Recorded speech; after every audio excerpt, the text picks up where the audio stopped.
حضور اکرم صلی اللہ علیہ وآلہ وسلم کی بعثت ایک ایسا خوشگوار واقعہ ہے جس کے اثرات کا صحیح طور پر احاطہ کرنا محال ہے۔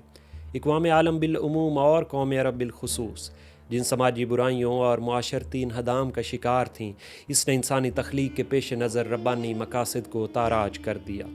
اسی ضرورت کے پیش نظر اللہ تعالیٰ نے اپنے آخری پیغمبر کو مبعوث فرمایا تاکہ اس ظلمت و تاریکی پر ایسا آفتاب رشد و ہدایت طلوع فرمائے جو اس کو نور سے منور کر دے، تاکہ ایک تاریک دنیا روشن ہو اور دنیا حق و انصاف، بردباری، راست بازی، خوف خدا، امر بالمعروف اور نہی عن المنکر کا مظہر ٹھہرے، حق حقدار تک پہنچے اور بہترین لوگ برسر حکومت ہوں جو مقصد الہی کو ذاتی غراض و مقاصد پر ترجیح دیں اور ایک مثالی معاشرے کی تشکیل عمل میں لائی جا سکے۔ حضور اکرم صلی اللہ علیہ وآلہ وسلم کی حیات مبارکہ میں یہ تمام بلند پایہ مقاصد اپنی تکمیل کو پہنچے اور نفوس انسانی ترقی کرتا ہوا اپنی معراج حاصل کر سکا۔ اس کی صورت یہ ہوئی کہ نفسانی خواہشات پر ربانی اذن کو ترجیح ہوئی اور معاشرہ اپنی بہترین حالت اختیار کر سکا۔ آپ کی رحلت کے بعد بھی یہ صورت جاری رہی اور خلفائے راشدین کی حکومت اس کا مظہر تھی، جس میں یہ نور ہدایت چہار سو پھیل گیا۔ وقت گزرتا گیا اور امیر معاویہ خلیفہ ہوئے۔ اس سے قبل خلیفہ کا انتخاب مسلمانوں کی باہمی رائے اور مشورے کے تحت انجام پاتا تھا۔ حضور اکرم صلی اللہ علیہ وآلہ وسلم کی وفات کے بعد بنی ساعدہ میں انصار اور مہاجرین کی جماعت نے حضرت ابو بکر کی بیعت کی اور انہیں خلیفہ رسول منتخب فرمایا۔ جب حضرت ابو بکر کی وفات ہوئی تو انہوں نے حضرت عمر کو اپنا جانشین مقرر فرمایا، اور جب حضرت عمر کی شہادت کا وقت قریب آیا تو آپ نے 6 اصحاب کا انتخاب فرمایا اور انہیں حکم دیا کہ اپنے میں سے ایک خلیفہ منتخب فرما لیں۔ اس طرح حضرت عثمان خلیفہ ہوئے اور حضرت عثمان کی شہادت کے بعد مدینہ میں حضرت علی کے ہاتھ پر بیعت ہوئی۔ مندرجہ بالا تمام صورتوں میں یہ امر واضح ہے کہ اسلام میں باپ کے بعد بیٹے کی حکومت کا تصور موجود نہ تھا۔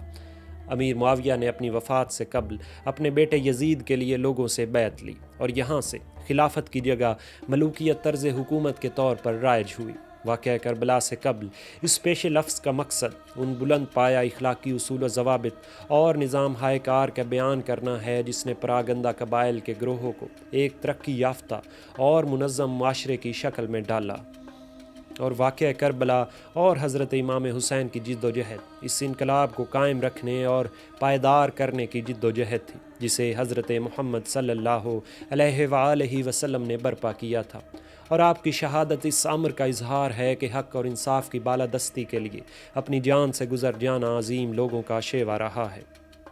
60 ہجری میں امیر معاویہ کی وفات کے بعد یزید برسر حکومت آیا اور لوگوں سے اپنے لیے بیعت لی۔ اس وقت مدینہ میں ولید بن عتبہ بن ابی سفیان عامل تھے۔ یزید نے ان کو خط تحریر کیا اور حضرت امام حسین، حضرت عبداللہ بن عمر، حضرت عبداللہ بن زبیر اور حضرت عبداللہ بن عباس سے اپنی بیعت لینے کا حکم دیا۔ ولید نے حضرت حسین اور عبداللہ بن زبیر کو طلب کیا۔ حضرت حسین اپنے ساتھ حفاظت کی غرض سے کچھ لوگوں کی جمعیت لے کر ولید کے پاس پہنچے۔ اس نے بیعت کی درخواست کی۔ آپ نے خفیہ بیعت سے انکار کیا اور کہا کہ دوسرے لوگوں کے ساتھ آپ مجمع عام میں بیعت کریں گے۔ یہ کہہ کر آپ وہاں سے چل دیے۔ دوسری طرف عبداللہ بن زبیر ولید بن عتبہ کے قاصدوں کو ٹالتے رہے یہاں تک کہ رات ہو گئی، اور رات کو خفیہ طور پر مکہ کے لیے روانہ ہوئے۔ حضرت حسین نے بھی مکہ کا رخ کیا۔ جب مکہ پہنچے تو آپ کا استقبال کیا گیا۔ حضرت امام حسین جب مکہ پہنچے تو آپ کو وہاں پے در پے اہل کوفہ کے خطوط موصول ہوئے۔ یہ اہل کوفہ میں سلیمان بن سرد کے مکان پر جمع ہوتے اور حضرت امام حسین کی حمایت کا عزم کرتے۔ جب یہ پے در پے خطوط آپ کو موصول ہوئے تو آپ نے کوفہ میں تشریف آوری کا ارادہ ظاہر کیا۔ آپ نے اہل کوفہ کو جواب میں خط تحریر فرمایا کہ آپ اپنے چچا زاد بھائی مسلم بن عقیل کو کوفہ روانہ کریں گے اور ان کی اطلاع کے بعد جانے کا حتمی فیصلہ کریں گے۔ وہاں پر شیعان حضرت علی آپ کے پاس جمع ہونے لگے اور آپ کے ہاتھ پر حضرت امام حسین کے لیے بیعت کرنے لگے۔ اس وقت کوفہ کے گورنر نعمان بن بشیر تھے۔ وہ بردبار اور زاہد شخص تھے اور امن اور عافیت کے خواہاں تھے۔ جب ان کو مسلم بن عقیل کی آمد کا علم ہوا تو وہ منبر پر گئے اور لوگوں سے مخاطب ہوئے۔ بندگان خدا، فتنہ اور فساد سے ڈرو، اس میں لوگ ہلاک ہوتے ہیں، خون ریزی ہوتی ہے، مال و متاع چھین جاتا ہے۔ انہوں نے کہا کہ جو مجھ سے جنگ نہ کرے گا میں اس سے جنگ نہ کروں گا۔ اس مجمع میں عبداللہ بن حضرمی بیٹھا تھا جو بنو امیہ کا ہوا خواہاں تھا۔ اٹھ کھڑا ہوا اور کہا، یہ جو تم دیکھ رہے ہو سخت گیری کے بغیر اس کی اصلاح نہیں ہو سکتی، اور جو رائے تم نے قائم کی ہے یہ کمزوروں کی رائے ہے۔ اس پر نعمان بن بشیر نے کہا، میرا شمار کمزوروں میں کیا جائے، یہ اس سے بہتر ہے کہ میرا شمار اللہ تعالیٰ کے زیر عتاب لوگوں میں ہو۔ اس واقعے کے بعد عبداللہ بن حضرمی نے یزید کو اطلاع دی کہ مسلم بن عقیل کوفہ میں آئے ہیں اور لوگوں نے ان کے ہاتھ پر حسین ابن علی کی بیعت کر لی ہے۔ اس خط کے علاوہ اور بھی خطوط یزید کو موصول ہوئے۔ یزید نے معاویہ کے آزاد کردہ غلام سرحون کو طلب کیا اور اس سے مشورہ طلب کیا کہ کوفہ کی امارت پر کس کو مقرر کیا جائے۔ سرحون نے امیر معاویہ کا وصیت نامہ نکالا جس میں یزید کو یہ وصیت تھی کہ وہ عبید اللہ ابن زیاد کو کوفہ کی امارت پر مقرر کرے۔ یاد رہے کہ اس وقت ابن زیاد بصرہ کی امارت پر مقرر تھا۔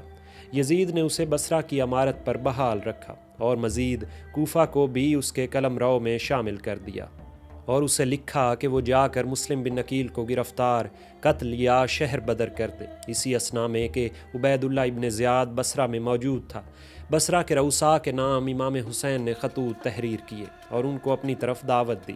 ان اشراف شہر میں مالک بن مسمع، احنف بن قیس، منظر بن جارود، قیس بن الحیثم اور عمر بن معمر شامل تھے۔ سب رؤساء نے خط پڑھا اور چھپا دیا، مگر منظر بن جارود اس ڈر سے کہ یہ خط عبید اللہ ابن زیاد کی چال تھی، خط کو اور قاصد کو لے کر عبید اللہ کے پاس پہنچا اور اسے خط دکھایا۔ عبید اللہ نے قاصد کی گردن مار دی اور اہل شہر سے مخاطب ہوا اور انہیں خوب ڈرایا دھمکایا، جس سے وہ حمایت حضرت امام حسین سے باز رہے۔ اس نے اپنے بھائی عثمان بن زیاد کو بصرہ کی امارت پر مقرر کیا اور کوفہ روانہ ہوا۔ جب وہ کوفہ میں داخل ہوا تو اہل کوفہ اسے پہچانتے نہ تھے۔ اسی اثنا میں حضرت امام حسین کی بھی کوفہ روانگی کی اطلاع پھیل چکی تھی۔ یہ لوگ اسے حسین سمجھے اور کہنے لگے، یا ابن رسول اللہ، مرحبا، آپ کا جانا کیا ہی اچھا ہوا۔ عبید اللہ کو یہ سب ناگوار گزرا اور وہ محل میں داخل ہو گیا۔ اس کے ساتھ اس وقت کوئی 10-20 ہی آدمی تھے۔ اس نے کہا کہ یہ لوگ جیسے ہیں میں نے دیکھ لیا۔ جب لوگوں کو اصل صورتحال کا علم ہوا تو وہ بہت پشیمان ہوئے۔ جب ابن زیاد کوفہ پہنچا تو سب کو معلوم تھا کہ مسلم مختار کے گھر میں مقیم ہے، اس لیے مسلم وہاں سے ہانی بن عروہ بن مسعود ثقفی کے گھر میں منتقل ہو گئے۔ شریک بن عوار اہل بصرہ میں سے تھے اور وہ بھی ان دنوں کوفہ میں ہانی کے گھر پر مقیم تھے۔ وہ بیمار تھے اور ان کا تعلق بصرہ کے رؤساء اور شرفاء سے تھا۔ ابن زیاد نے شریک کو پیغام بھیجا کہ وہ عیادت کے لیے آ رہا ہے۔ شریک نے مسلم کو جو وہاں موجود تھے یہ کہا کہ جب ابن زیاد میرے پاس آئیں تو تم اوٹ میں رہنا اور میرا اشارہ پاتے ہی اسے قتل کر دینا۔ عبید اللہ ابن زیاد اپنے غلام مہران کے ساتھ ہانی کے گھر پہنچا۔ شریک نے بلند آواز میں کہا، مجھے پانی پلاؤ۔ جب 2-3 مرتبہ اس نے یہ جملہ دہرایا اور آخری مرتبہ غصے سے کہا کہ مجھے پانی پلاؤ، میری جان بھی جائے تو جائے، یہ سن کر اس کا غلام مہران تاڑ گیا اور ابن زیاد کو جلدی سے لے کر چلا۔ اس نے کہا کہ تمہارے قتل کا سامان ہے۔ مسلم نے ابن زیاد کو اس لیے قتل نہ کیا تھا کہ ہانی اپنے گھر میں اس کے قتل کو پسند نہ کرتے تھے۔ قصر میں واپس جا کر ابن زیاد نے کچھ لوگوں کو بھیجا کہ وہ ہانی کو بلا لائیں۔ وہ ہانی کو بلا لائے۔ اس نے ہانی کے منہ پر اس زور سے لاٹھی ماری کہ اس کی بوٹی دیوار میں پیوست ہو گئی۔ اس نے ہانی کو ایک حجرے میں قید کر دیا۔ جب ان تمام حالات کا علم مسلم بن عقیل کو ہوا تو انہوں نے آواز لگانے والے کو کہا کہ وہ منصور امت کی آواز لگائے۔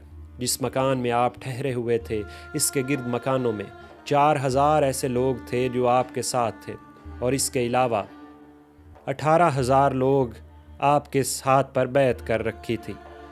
18,000 لوگوں نے آپ کے ہاتھ پر بیعت کر رکھی تھی۔ منصور امت کی آواز لگائی گئی اور لوگ اکٹھے ہو گئے۔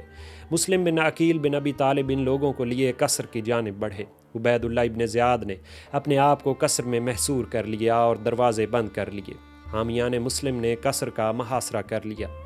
اس وقت عبید اللہ ابن زیاد کے ساتھ کوئی 30 اہل شرطہ یا پولیس کے افراد تھے اور 20 ملازم اور خاندان کے لوگ تھے۔ مسلم بن عقیل کے روانہ ہوتے وقت ان کے ساتھ 7,000 لوگ شامل تھے۔ مگر جب یہ جمعیت قصر تک پہنچی تو ان کی تعداد محض 300 رہ گئی، مگر محاصرے کے دوران لوگ واپس لوٹ آئے اور تعداد ہزاروں میں پہنچ گئی۔ اس وقت رومی محلہ کی جانب صرف واحد راستہ تھا جس سے قصر میں آمد و رفت ہو سکتی تھی۔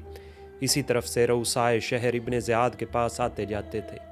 جب محاصرے کا دباؤ بڑھنے لگا تو ابن زیاد گھبرا گیا۔ اس نے مختلف قبائل کے سرداروں اور رؤساء کو اپنے قبیلے کے لوگوں کے پاس بھیجا کہ وہ جا کر ان کو سمجھا بجھا کر گھروں کو واپس کریں اور ان کو امیر کی اطاعت کی صورت میں فوائد و عنایات کا لالچ دیں اور مخالفت کی صورت میں محروم رہنے اور سزا پانے کا خوف دلائیں، اور ان کو بتائیں کہ یزید کی افواج شام سے روانہ ہو چکی ہیں اور وہ کسی بھی لمحے یہاں پہنچ جائیں گی اور مخالفین کے لیے کوئی جائے پناہ نہ ہوگی۔ ان کی گفتگو سن کر لوگ متفرق ہونے لگے اور واپس جانے لگے۔ ایک ایک عورت اپنے بیٹے اور بھائی کے پاس جاتی تھی اور کہتی تھی کہ تم یہاں سے چلو، اتنے لوگ ہیں، خود ہی دیکھ لیں گے۔ کوئی مرد اپنے بیٹے اور بھائی کے پاس آتا اور کہتا کہ کل اہل شام آ جائیں گے، تم ان کا مقابلہ کیسے کر سکو گے، یہاں سے چلو، اور وہ وہاں سے چلا جاتا۔ شام تک ابن عقیل کے پاس 30 شخصوں سے زائد نہ تھے جنہوں نے مغرب کی نماز ان کی امامت میں ادا کی۔ ان کی تعداد بھی 30 سے زائد نہ تھی۔ جب انہوں نے دیکھا کہ شام ہو گئی اور ان کے ساتھ یہی چند افراد رہ گئے ہیں تو وہ نکلے، اور ابھی دروازے تک نہ پہنچے تھے کہ ان کے ساتھ صرف 10 آدمی رہ گئے، اور دروازے سے باہر نکلتے وقت ایک بھی آدمی ان کے ساتھ نہ تھا کہ ان کو راستہ بتاتا۔ مسلم بن عقیل کوفہ کی گلیوں میں چلتے ہوئے جب بنی کندہ کے محلے میں ایک ضعیف عورت کے دروازے پر پہنچے تو اس عورت کا نام طوحہ تھا، اور یہ اشعث بن قیس کی ولد تھی جسے اس نے آزاد کر دیا تھا، اور اسید حضرمی نے اس سے نکاح کیا اور اس سے اس کا بیٹا بلال پیدا ہوا۔